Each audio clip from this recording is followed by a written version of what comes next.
My name is Ava Reynolds. I was supposed to be in the sky that morning, not on a frozen curb outside Denver International Airport, not clutching my newborn son against my chest while snow spiraled sideways in the wind. My uniform coat wasn't buttoned right. My hair had escaped its regulation bun. My breath came out in uneven bursts that fogged the cold air and then vanished. Inside the glass walls behind me, travelers rolled their suitcases toward warm gates and glowing departure screens. Flights leaving on time. Lives continuing in straight lines. Mine had curved sharply somewhere in the last hour, and I still didn't understand how. Noah shifted in my arms, making a soft, tired sound. His tiny hand curled around the strap of my bag. I held him closer, afraid that if I loosened my grip for even a second, everything else would fall apart too. I stepped toward the sliding doors again. They opened with a polite hiss, warm air rushing out to greet me like nothing was wrong. I walked straight to the airline kiosk, the one I'd used 1,000 times in uniform, the one that recognized me by name. The screen flashed, boarding clearance unavailable. I blinked. I typed my employee ID again. Same message. My throat tightened. I pulled out my phone and opened my company app. My flight assignment for today was gone. Not delayed. Not changed. Gone. I stood there in the middle of the terminal. People streaming past me with coffee cups and headphones and purpose, while I felt like a ghost in their world. Then my phone buzzed. A message from Ethan, my husband. You're not cleared to travel. Go home. No explanation. No greeting. No concern. Just a command. I stared at the screen until the letters blurred. Cleared to travel.as if I was cargo. As if he was dispatch. As if I was something owned. A low hum filled my ears. Not panic yet. Not fear. Just that strange moment when reality stops matching the story you've been telling yourself. I stepped out of the terminal automatically, pushed by the flow of bodies. Cold air slapped my face. Snowflakes collected on Noah's hat. I pulled the blanket tighter around him. I didn't know what I was waiting for. A follow-up text. A call. An apology. A mistake. But instead, I heard a car engine rev sharply behind me. Tires skidded slightly on slush. A gray SUV slid to a stop at the curb. Hazard lights blinking against the snow. The driver's door opened. A woman stepped out wearing a dark military-style jacket, boots planted firm on the icy pavement. Her hair was pulled back tight, streaked with silver at the temples. Her eyes locked onto mine immediately.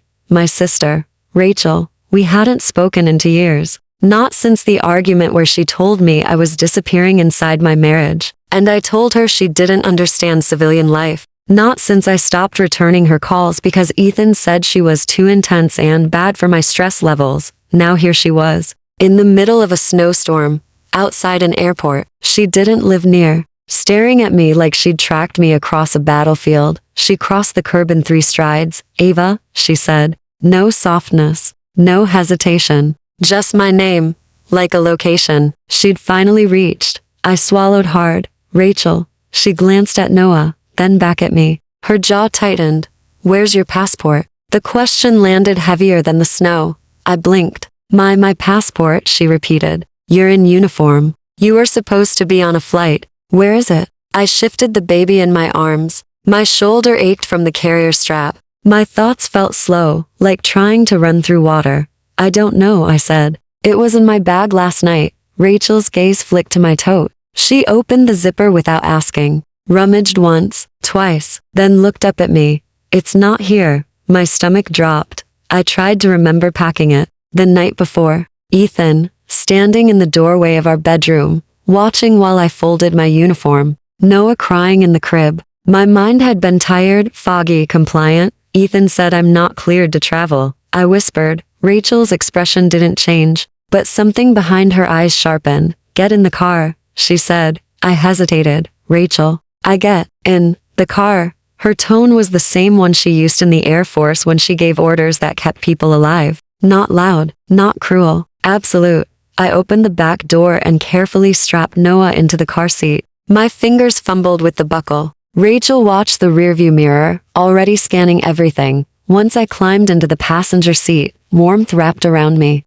The heater blasted. My hands trembled as they finally thawed. We pulled away from the terminal. Snow swallowed the view of the airport almost immediately. For several minutes, neither of us spoke. Noah fell asleep with the hum of the road. Rachel drove like she was used to controlling chaos. Finally, she said, "How long has he been running your life?" I stared out the window at the white blur of Colorado winter. I could have lied, deflected, protected the story. But the airport screen still glowed in my mind. Boarding clearance. Unavailable. I exhaled slowly. Almost a year, I said, since Noah was born. Rachel's hands tightened on the steering wheel. And the passport? She asked. Where would he keep it? I thought of the locked drawer in Ethan's office. The one he said held important documents. The one he told me not to worry about because he was better with organization. I think he has it, I said. Rachel nodded once. Already calculating. Then we're going to get it. My pulse jumped. No, I said quickly. I can't go back there. Rachel didn't look at me. Yes, she said. You can. I felt panic rise like a sudden fever.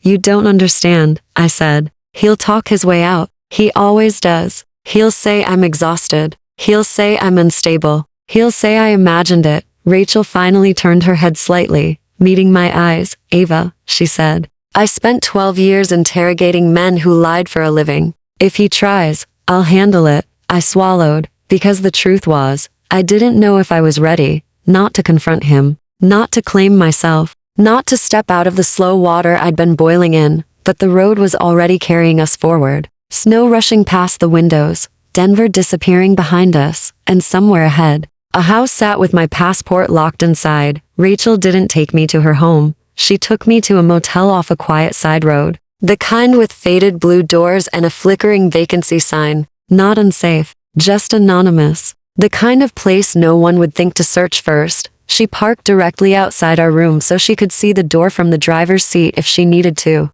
Then she carried my bag inside without asking, like a soldier securing a perimeter. The room smelled like industrial cleaner and old carpet. A single lamp cast warm yellow light. Noah stayed asleep as if he'd been wrapped in a different reality. Rachel checked the window latch, the bathroom lock, the second door chain. Methodical, professional. Only when she was satisfied did she sit on the edge of the bed across from me. Talk, she said. I held Noah on my lap, gently rocking him. My arms ached, but I didn't set him down. Not yet. Something in me needed to feel his weight, his warmth, his undeniable presence. Proof that I still own something in this world. I stared at the opposite wall. I don't even know where to start. I whispered. Rachel didn't rush me. She just waited. So I started with the easiest part. The passport, I said. He took it 3 months ago. Rachel's eyes narrowed slightly. Why? Because he said I was overworking, I answered. That the airline schedule was too stressful for a new mother. He said, if I loved Noah, I'd slow down. I heard how it sounded. Absurd. But at the time, it had felt reasonable. I continued. He said he'd hold on to it so I wouldn't be tempted to pick up extra flights. He said it was for my health. Rachel exhaled through her nose. And you agreed? I nodded once, ashamed. He said I was forgetting things. That I left the stove on. That I lost my phone twice. That I needed structure. He'd say, babe, your brain is still healing. Let me take care of the logistics. My voice sounded flat, like someone reciting instructions. Rachel's jaw tightened, but she stayed silent, so I let him. I said, he started with little things, passwords, bank apps, utility accounts. He said I shouldn't stress about bills when I had a baby to focus on. I looked down at Noah's sleeping face, and I was tired, so I believed him. Rachel leaned forward slightly. When did it change? I thought about that. Really thought. There wasn't a single moment, I said. It was gradual. Like fog rolling in. You don't notice until you can't see the road anymore. Rachel nodded once. She understood metaphors born from survival. I took a breath. He started saying I was forgetful in front of people. That I misremembered conversations. That I imagined problems. If I questioned him about money, he'd say I was spiraling again. That I should stop reading anxiety forums. I swallowed. He once told our neighbor I had postpartum delusions. Rachel's fingers curled into a fist on her knee. Did a doctor ever diagnose you with anything? No, I said quickly. I asked to see one. He said we didn't need to waste money when he already knew what was wrong. Silence filled the room. Noah shifted in his sleep and let out a soft sigh. Rachel's voice lowered. And the money? I hesitated, because saying it aloud made it real. He opened new credit accounts under my name, I said. He said it was for emergencies. He said he'd pay them off immediately. I never saw the statements. He said paper mail was outdated and wasteful. Rachel stared at me, her expression now sharp enough to cut steel. How did he stop you from accessing them? He changed my phone passcode, I said. He said it was because I kept forgetting it. The words tasted bitter. Rachel shook her head slowly. That's not care, she said. That's containment. I nodded, my eyes stinging. But the worst part, I whispered, was that I started believing him. I pressed a hand to my chest. When I felt uneasy, I told myself I was hormonal. When I felt trapped, I told myself marriage required sacrifice. When I missed flying, I told myself good mothers stay home. Rachel leaned back against the wall. And today? She asked. Why today? I looked at the sleeping baby. Because he tried to cut me off from the only thing that was still mine, I said. My job, my independence, my sky. Rachel's gaze softened just a fraction. Then my phone buzzed on the nightstand. We both looked at it. A banking alert. Scheduled automatic payment. $3,840 to point to $7 processing in 48 hours. I stared at the number. Do you know what that is? Rachel asked. I shook my head. I've never seen that account before. I said. Rachel took the phone gently from my hand and read the alert. Auto draft, she said. Meaning it will keep happening. My throat tightened. I don't even know what it's paying for. Rachel handed the phone back. Then tomorrow, she said, we find out. I looked up at her, suddenly afraid. Rachel, I whispered, if we go back there, he'll say I kidnapped Noah. He'll say I'm unstable. He'll make me sound insane. Rachel's voice dropped into something quiet and lethal. Then he better be ready to prove it. I felt a chill move through me that had nothing to do with the Colorado winter. For the first time, I realized something clearly. Ethan didn't just control me. He had built a story around me, and tomorrow, we were going to walk straight into it. We drove back to the suburbs just after sunrise. Snow clung to the edges of the roads, but the sky had cleared into a pale, deceptive blue. The kind of peaceful morning people took pictures of and posted online with captions about gratitude. Noah slept in his car seat. His tiny breaths fogged the plastic cover of his carrier. I watched him in the rearview mirror every few seconds, as if checking that he was still real. Rachel didn't turn on music. She didn't ask more questions. She just drove with both hands on the wheel, shoulders squared, eyes scanning mirrors and intersections like we were entering hostile territory. When Ethan's neighborhood came into view, my stomach tightened. Perfect lawns, identical mailboxes, houses painted in calm, neutral colors meant to signal stability. I used to feel lucky here. Now it looked like a film set, a staged reality. Rachel slowed the car as we turned onto our street. Our street. I realized I didn't think of it as mine anymore. There it was. The house with the stone entryway. The small garden. Ethan insisted on hiring a landscaper for. The SUV in the driveway that I no longer had keys to. The curtains half open in the living room window. I felt sweat gather under my coat despite the cold. Rachel pulled to a stop behind the SUV and cut the engine. Stay behind me, she said. I nodded, unbuckled Noah, and lifted him into my arms. He stirred, then pressed his face into my shoulder, trusting, unquestioning. Rachel walked ahead. I followed. Each step up the driveway felt like walking deeper into something that had been trying to digest me for months. The front door opened before we rang the bell. Ethan stood there, holding a coffee mug, hair neatly combed, sweater pressed. The picture of calm domestic life. His eyes flicked to Rachel, then to me, then to Noah. His smile was slow and smooth. There you are, he said. I've been worried sick. My throat locked. But Rachel stepped forward before I could speak. You have Ava's passport, she said. Give it to her. Ethan blinked, as if the sentence had been spoken in a foreign language. Rachel, he said, voice polite, careful. You're being dramatic. Ava is exhausted. She needs rest. Not flights. Rachel didn't move. You took her legal identification, she said. That's a federal offense. Give it back. Ethan's smile thinned. This is between my wife and me, he said. You're a guest here. I'd appreciate it if you. I'm not a guest, Rachel said. I'm here because my sister walked onto an airport curb with a newborn in a snowstorm after you disabled her ability to work. Ethan's eyes hardened for the first time. Ava, he said, turning his voice gentle. Tell her you're overwhelmed. Tell her you asked me to help. I felt his gaze like a hook under my ribs. Old instinct whispered, smooth it over. Protect him. Protect the illusion. but Rachel's presence at my side felt like armor. He took my passport, I said, without asking. Ethan exhaled as if disappointed.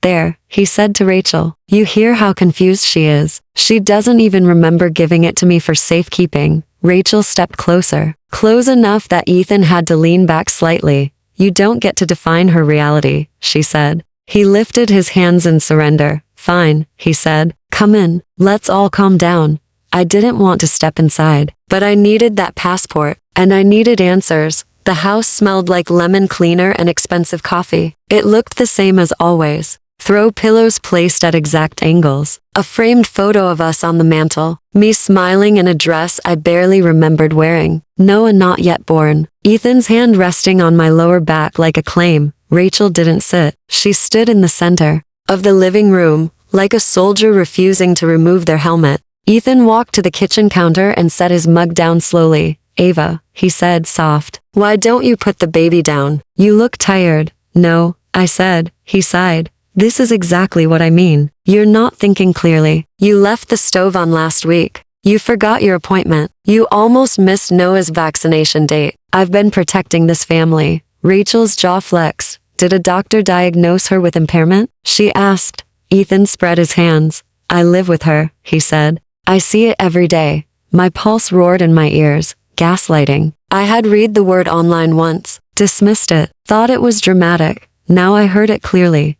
Where's my passport? I asked. Ethan looked at me for a long moment. Then he turned toward the hallway. He walked to his office door, the locked one, the one I'd been told not to worry about. He opened it, pulled out a drawer, and brought the passport back between the fingers, like it was nothing more than a receipt. He held it out. Here, he said. If flying matters more than your family. I took it. My hand shook slightly as my fingers closed around the little blue booklet. Power, identity, freedom. In my palm. Rachel watched him closely. Now the banking, she said. Ethan's eyes flicked up. What? Rachel nodded toward my phone. The auto draft alert, she said. What account is that? Ethan's smile returned. Smaller, controlled.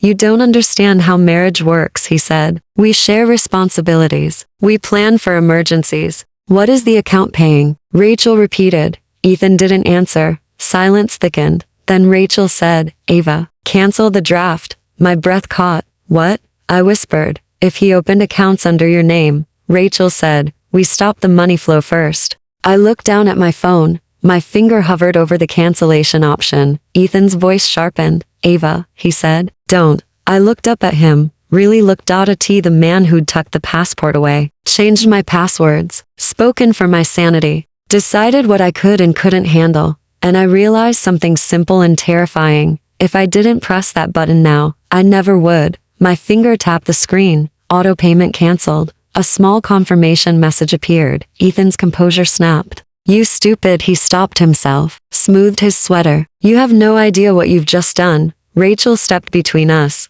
Oh, she said. I think she does. Ethan's eyes were cold now. If you walk out that door, he said to me, you're on your own. No house, no car, no support. You'll be begging to come back in a week. My knees felt weak, but Noah's weight in my arms anchored me. I'd rather beg in freedom, I said quietly, than live in a cage. For the first time, Ethan had no answer. Rachel moved toward the door. I followed. The sunlight outside was too bright after the dim interior. The cold air stung my lungs, but each step away from that doorway felt like reclaiming ground. Behind us, Ethan's voice carried out onto the porch. You think you've won, he called, but you don't even know what I've tied to your name. I stopped walking. Rachel did too. We both turned slightly. Ethan stood in the doorway, shadowed by the house. Loans, he said. Credit. Property contracts. Things you signed without reading. You just burned the bridge that was holding you up. My stomach dropped. Rachel's voice stayed steady.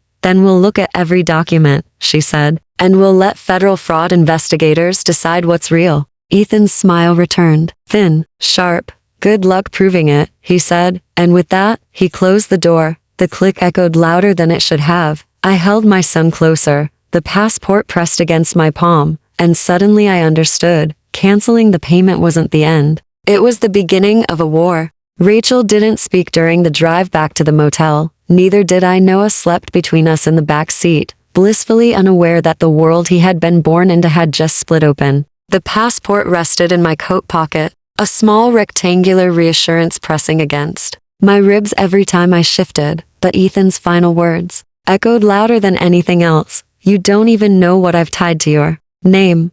By the time we reached the motel, my hands were trembling again. Rachel carried Noah inside and laid him gently on the bed. I stood near the window, watching frost creep across the edges of the glass. The sky had turned steel gray, the kind of color that promised another storm. We'll go through everything tomorrow, Rachel said. We'll request your credit reports, bank records, loan histories. Nothing stays hidden. I nodded, though my mind was already racing. That night, after Rachel fell asleep in the chair by the door, I sat on the bed beside Noah with my phone in my hands. The room was dim except for the blue glow of the screen. I opened my social media app. I hadn't posted in months. Not since Ethan told me that sharing personal life online invited unnecessary opinions. He'd said privacy was protection. Now, I realized privacy had been camouflage. I searched his name, Ethan Reynolds. His profile appeared instantly. Professional headshot, crisp shirt, confident smile. A banner image of a suburban skyline at sunset. I tapped, and there he was. Post after post. Photos of our house. Photos of him holding Noah. Photos of dinner tables set perfectly. Photos of charity events. Photos of him shaking hands with business partners. Captions about responsibility. About providing. About family values. About stability. I scrolled slowly. Every image was a version of reality I had once believed in. Except now, I could see what was missing. Me, not physically. I was in some photos, smiling beside him, leaning into his shoulder, holding our baby, but never tagged, never named, never credited. I kept scrolling. Then I saw it, a post from 3 weeks ago, a photo of Ethan standing beside an older man in a tailored suit. His father, Richard Reynolds, real estate broker, the man who'd helped us secure our home. The man who always spoke like every conversation was a negotiation. The caption read,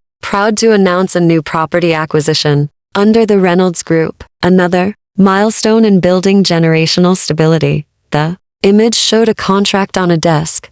My breath caught.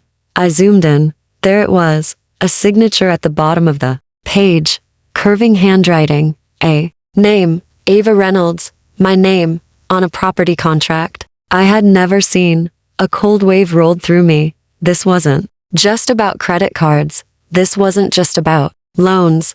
This was real estate, legal ownership, long-term debt. I took a screenshot, then another, then 3 more, in case anything disappeared. My phone buzzed suddenly. I nearly dropped it. A message from an unknown number. Miss Reynolds, I believe you should see what's being said about you. Below it was a link. I hesitated, then tapped. A blog opened. Independent investigative journalism. Small following. Clean layout. No sensational design. The headline at the top of the page read, "Denver's new power couple, Ethan Reynolds and the rise of family first finance." My stomach turned. The article praised Ethan's financial acumen, his devotion to family, his ability to protect his wife from stress by managing all financial matters personally. It called him a model of modern provision. It quoted Richard. It quoted business associates. It quoted community members. Everyone spoke about how lucky I was, protected, cared for, taken care of. I stared at the screen until my eyes burned. Then I noticed the small chat icon at the bottom corner. A message bubble appeared. Megan Price, independent reporter. If you're reading this, you might want to talk. My heart pounded so hard I was afraid it would wake Noah. I typed slowly. What do you want to know? 3 dots appeared, disappeared, appeared again. Then her reply came. I received anonymous documents suggesting financial activity under your name linked to Reynolds Group properties. If they're real, this is bigger than a family dispute. Can we talk? I stared at the message.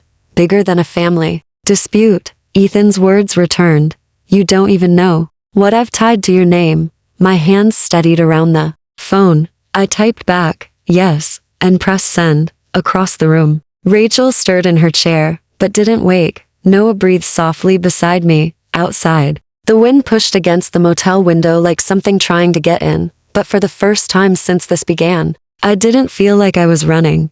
I felt like I was about to pull a thread, one that could unravel everything Ethan had built. Rachel woke before sunrise. I knew because I heard the soft click of her boots being laced and the low murmur of her voice as she spoke quietly into her phone outside the door. When she came back in, she carried 2 paper cups of gas station coffee and a folded printout in her hand. She placed 1 cup beside me. Drink, she said. We have work to do. Noah stirred as I sat up, blinking against the dim light. My body felt stiff, but my mind was already racing from the discovery of the night before. Rachel sat across from me and slid the printout onto the bed. What's this? I asked. Your preliminary credit report, she said. I called in a favor. I stared at the page. 3 credit cards I didn't recognize. 2 personal loans. 1 property-linked financial account, all in my name. Total debt, 92,400. My breath left me slowly. I didn't open these, I said. Rachel nodded. I know. I looked up. How? Rachel reached into her jacket pocket and pulled out a small digital voice recorder. She placed it on the bed between us.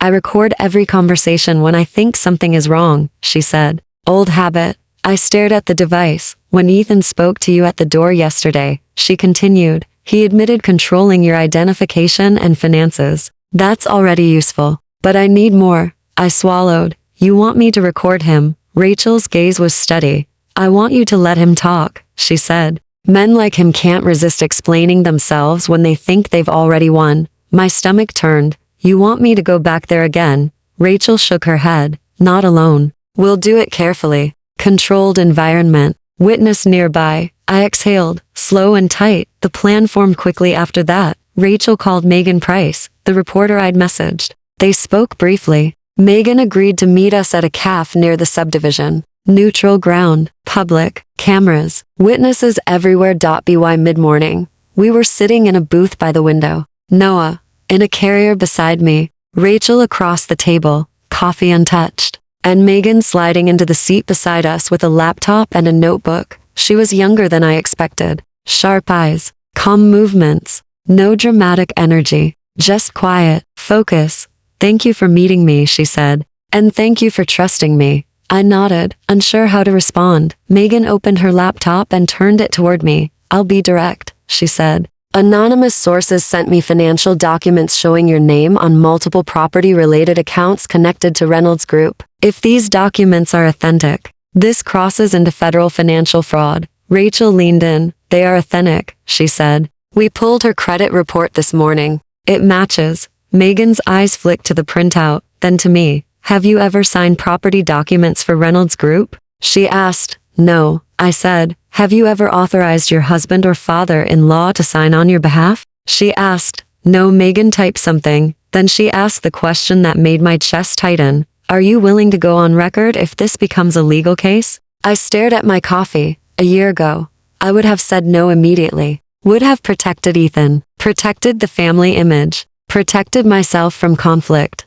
Now, I thought of the passport in his drawer, the debts in my name, the job almost stripped from me with a single text. I'll do what I have to, I said. Megan nodded. Then here's what I need, she said. 1 clean piece of undeniable proof of intent. A recording, a text, something where he acknowledges knowingly using your identity. Rachel pushed the small recorder across the table. Megan didn't even look surprised. She just said, good.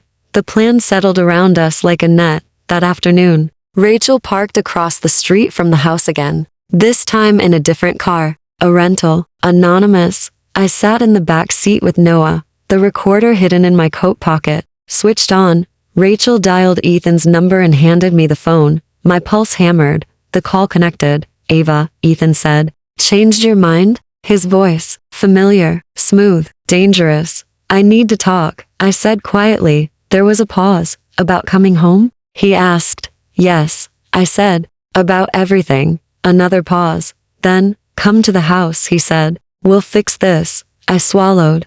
Will you be alone? I asked. Yes, he said. I sent Dad out. This is between us. I looked at Rachel. She nodded once. I'll be there in 10 minutes, I said. The call ended. Rachel exhaled slowly. Let's go, she said. We crossed the street. Again. But this time, I wasn't walking into the house as his wife. I was walking in as evidence. Ethan opened the door before I knocked. His expression softened instantly. Concerned. Loving. The perfect husband. Mask. You came, he said. I stepped inside. The house felt smaller this time, less powerful, just walls, just furniture, just lies arranged neatly. Ethan gestured toward the couch. Sit, he said. Please. I sat. Noah asleep in my arms, the recorder warm in my pocket. Ethan paced once, then sat across from me. Ava, he said gently, I know yesterday was overwhelming, but you need to understand everything I did was for you. For Noah. I stayed silent, let him fill the space. He continued, you were struggling, forgetting things, panicking. I was afraid you'd lose your job or hurt yourself or the baby. So I stepped in. I took control. Someone had to. My fingers tightened slightly around Noah's blanket. And the loans? I asked. He blinked once. What? The accounts in my name, I said. The credit cards. The property contracts. Did I authorize those? Ethan smiled. You don't remember, he said softly. You signed them when you were pregnant. You said you trusted me. I leaned forward just slightly. Did I sign them? I asked. Or did you sign them for me? His smile faltered for the first time. Ava, he said, this isn't helping your case. My case, I repeated. Yes, he said. If this goes legal, they'll look at your mental health history, your postpartum records, your work stress reports. They'll ask if you're a reliable narrator. There it was, the threat, the strategy. I let silence stretch. Then I asked quietly, so if I say I didn't agree, you'll say I'm unstable. Ethan leaned back, satisfied. I'll say the truth, he said. That I took responsibility when you couldn't. The recorder in my pocket captured every word. I stood slowly. I understand, I said. Ethan's eyes softened again. Come home, he said. Give me the baby. Let me take care of you again. I walked to the door. He followed. Ava, he said, voice lowering, urgent now. You can't survive without me. Everything is in your name. The debts, the contracts. If I go down, you go down too. I turned at the doorway. And if I have proof you did it? I asked. His expression froze. For half a second, his real face showed. Then he laughed. You don't, he said. And no one will believe you. I stepped outside. The cold air hit my lungs like freedom. Rachel was already at the curb. Engine running. I got into the car, hands shaking, heart racing. We drove away in silence, 2 blocks down. I pulled the recorder from my pocket. Rachel glanced at it, then at me. You got it, she said. I nodded. Yes, I whispered. We got him. We didn't go back to the motel. Rachel drove straight to a government building I had never noticed before, even though it sat less than 15 minutes from the airport. A squat structure of concrete and glass, with a flag snapping in the cold wind. Official, unemotional, permanent. Inside, the air smelled like paper and metal detectors. We met a woman named Agent Torres in a small room with a round table and a wall clock that ticked too loudly. She wore a navy blazer, hair pulled tight, eyes that missed nothing. Rachel introduced herself with quiet authority. Megan joined us 10 minutes later with a laptop under her arm and a press badge clipped to her coat. I sat between them. Noah asleep in his carrier, the recorder in my coat pocket, feeling heavier than any weapon I'd ever held. Agent Torres listened without interrupting. As the recording played, Ethan's voice filled the room. Smooth, confident, condescending. If this goes legal, they'll look at your mental health history. I took responsibility when you couldn't. Everything is in your name. When the playback ended, the room stayed silent for a long moment. Then Agent Torres said, That's intent. She looked at me. Miss Reynolds, you are no longer in a domestic dispute. You are in the middle of a federal financial fraud investigation. The words landed like stones in water. Heavy, rippling outward, Rachel asked the next question. Can you protect her and the child? Agent Torres nodded. Yes, we can issue an emergency protective order and a child safety order within the hour. Your husband will be legally barred from removing the child from your custody or accessing your identity documents. My hands trembled slightly. And the debts? I asked. That will take time, she said. But this recording, the credit report, and the property documents are enough to open a case immediately. Megan typed rapidly beside me, already drafting something. What about Richard Reynolds? She asked. The father. He's the broker tied to the properties. Agent Torres' eyes sharpened. He'll be included. If he participated, he's in. Something inside me loosened. Not joy, not victory, Just the sense that a machine bigger than Ethan had finally noticed him. By afternoon, I was signing forms I barely understood. Protective orders, custody declarations, identity theft affidavits. Rachel stood behind me, a quiet pillar. When we stepped outside, snow had started again. Thick, slow flakes settling on my shoulders. I inhaled cold air deeply, for the first time in a year. My breath felt entirely my own. Then my phone buzzed. Unknown number. I stared at it before answering. Hello? A frantic voice came through. Ava, it's me, Ethan. I froze. How did you get this number? I asked. Dad, he said quickly. He said people were in the house. That there were questions. That accounts were frozen. Ava, what did you do? I closed my eyes. Exactly what I needed to. I said. His breathing came fast now, stripped of control. You don't understand, he said. If they finish this investigation, everything collapses. The contracts, the properties, the investors. You'll be tied to it too. You'll go down with me. The old fear tried to rise, but it didn't reach my throat. Not anymore, I said. They know I didn't authorize anything. He went silent for half a second. Then his voice turned sharp. I'm leaving the state, he said. They can't touch me if I'm gone. And I'm taking Noah with me. Every nerve in my body went cold. You won't, I said. He laughed once, desperate. You think a piece of paper will stop me? I heard movement in the background. Car doors, engine starting. Then the line went dead.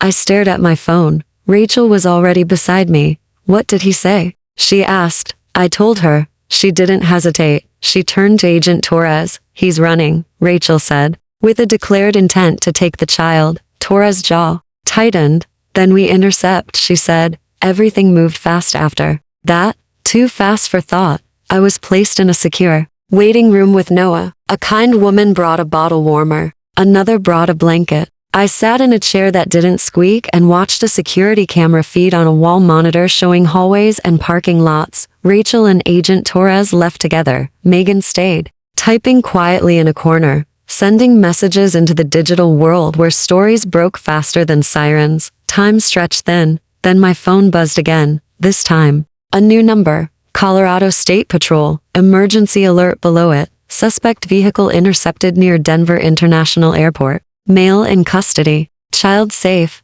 I read it 3 times. Then the room blurred. Not from tears, from relief. Rachel returned 20 minutes later. Her jacket dusted with snow. Her eyes steady. He tried to get on a private charter, she said. Didn't make it past the gate. I held Noah tighter. Ethan was gone. Not escaped. Contained. Rachel knelt in front of me. You're safe, she said. He can't touch you or your child. For the first time, I let my head fall forward, resting against her shoulder, not collapsing, just finally allowing weight to drop. Agent Torres entered with a folder. Miss Reynolds, she said. This is your court summons. You'll be the primary witness. Custody hearing and fraud proceedings begin next week. I took the folder. White paper, black ink, my name. Not hidden, not borrowed, not forged. Mine. I opened the first page, and there it was. Case. United States vs. Ethan Reynolds and Richard Reynolds. He exhaled slowly. The war had entered its final stage. The holding room emptied slowly. Rachel stepped out to make calls.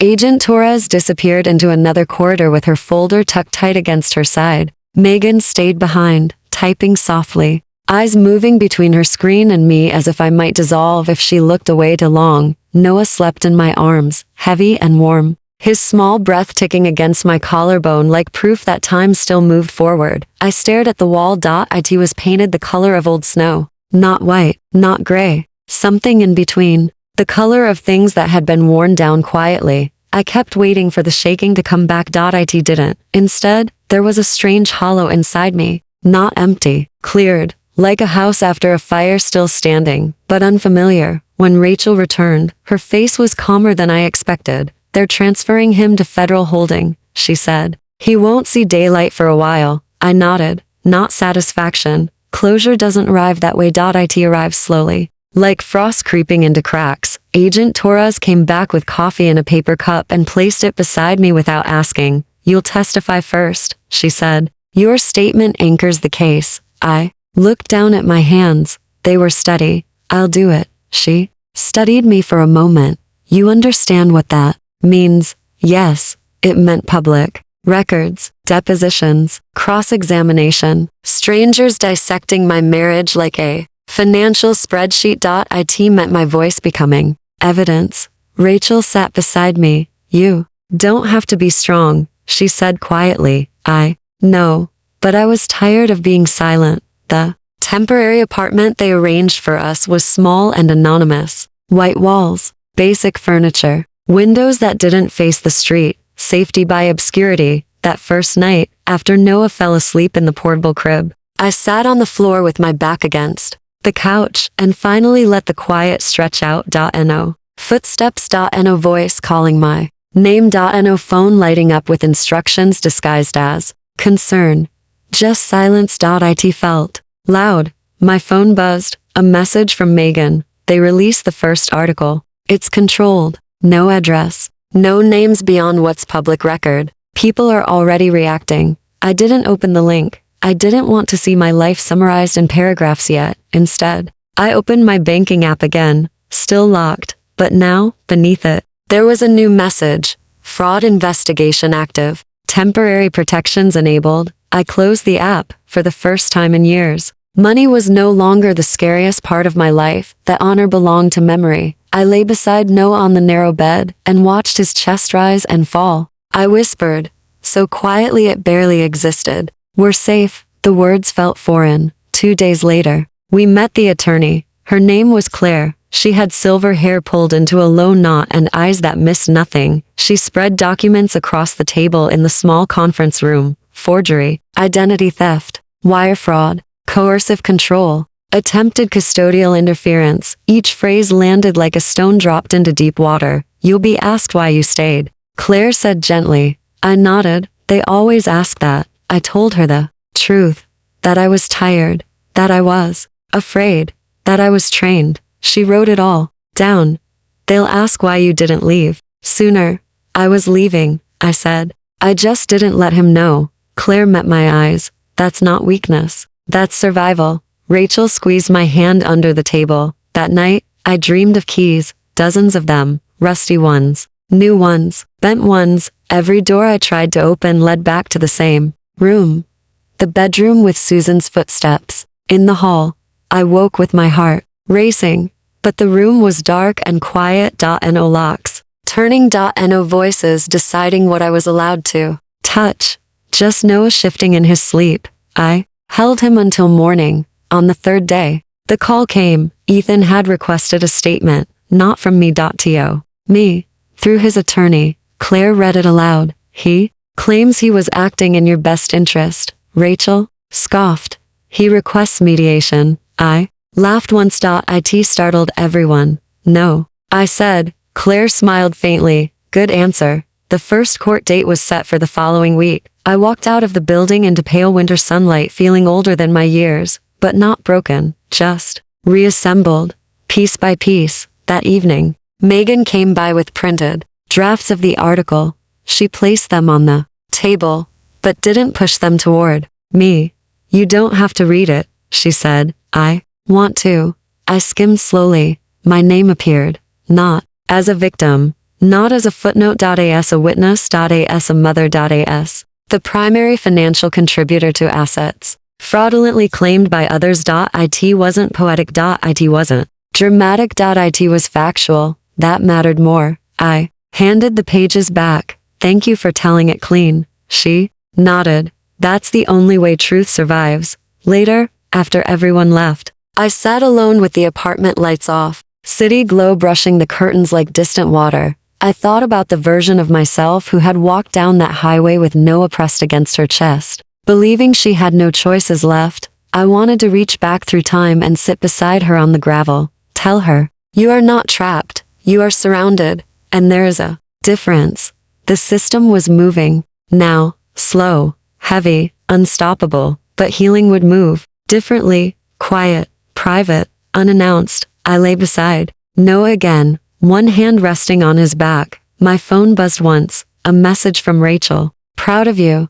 I didn't reply. I just held my son and listened to the sound of breathing in a room no one could take from me. Not anymore. I wrote it slowly on the top line of the courtroom affidavit. the pen steady between my fingers. Not because I forced it to be steady, but because, for the first time in years, no one else was guiding my hand. The courtroom smelled of polished wood and old paper, a place built for truth and consequence. Noah sat with Rachel in the second row, chewing quietly on the corner of his blanket, unaware that the shape of his future was being decided a few feet away. Claire stood beside me as I took the oath. Her presence was calm, grounding. The judge nodded once. The clerk finished speaking. And suddenly, it was my turn. I walked to the witness stand. Each step felt like crossing a bridge I had been building silently for years. Ethan sat at the defense table. His suit was crisp, his hair neatly trimmed, but the confidence he once wore like armor was gone. His eyes darted toward me,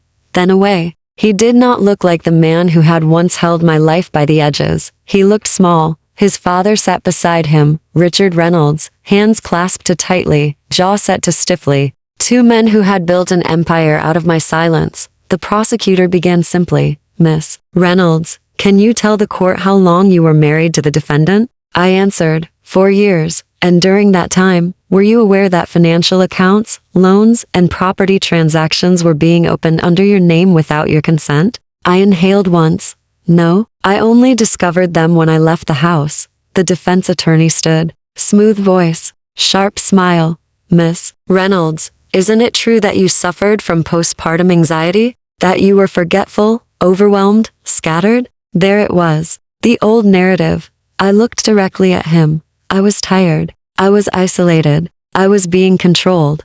Those are not medical diagnoses. They are circumstances created intentionally. A murmur moved through the room. The judge lifted a hand. Silence returned. The prosecutor played the audio recording. Ethan's voice echoed through the courtroom again. "If this goes legal, they'll look at your mental health history. Everything is in your name." The defense did not object. They couldn't, because the truth does not bend when recorded. I watched Ethan's jaw tighten with every word. When the recording ended, the prosecutor asked, "Miss Reynolds, did you ever give permission for your husband or his father to sign your name on loan documents? No. Did you ever authorize the sale of your vehicle? No. Did you ever agree to transfer your grandmother's trust fund? No." Each answer felt like a door closing behind me, not trapping me, protecting me. The defense attorney tried again. "Why did you stay if things were so bad?" I met the jury's eyes one by one, because leaving without proof meant losing my child. Because I understood that a woman without money, without records, without evidence, is not believed. So I stayed long enough to gather truth. Silence settled in the room. Not pity, respect. The judge nodded once. "You may step down." I walked back to the bench. Rachel squeezed my shoulder. Noah reached his small hand toward me, and I held it. The rest happened slowly. Documents entered into evidence. Bank officers testified. Digital forensic specialists explained how my signature had been forged. Title clerks confirmed properties purchased under my name without my knowledge. By late afternoon, the judge announced the preliminary ruling. Ethan Reynolds would remain in custody pending trial on multiple counts of financial fraud, identity theft, and attempted custodial interference. Richard Reynolds was indicted as a co-conspirator. Protective orders were made permanent. Full custody of Noah was granted to me. The gavel fell, and with that sound, the last lock on my old life clicked open. Outside the courthouse, winter sunlight poured across the steps. Megan waited with her camera lowered, not raised. She smiled softly. "You did well." I nodded. "I did what was necessary." Rachel draped her coat over my shoulders. Noah leaned against my chest, warm and safe. On the drive back, we didn't speak much. There was no need to fill the air. Peace has its own sound. That night, in the small apartment that was finally mine, I tucked Noah into his crib. I watched him for a long time. His breathing slow. His tiny fingers curled around nothing at all. Because he no longer needed to hold on to survive, I went to the kitchen table and opened a blank notebook. On the first page, I wrote again, "My name is Ava Reynolds, not forged, not borrowed, not hidden. Mine." I didn't know what career I would rebuild. I didn't know where we would live next year. I didn't know how long healing would take, but I knew one thing with certainty. No one would ever take my life apart quietly again. I turned off the light and walked to bed. The notebook resting closed on the table, my name written clearly inside. Proof that the story now belonged to me.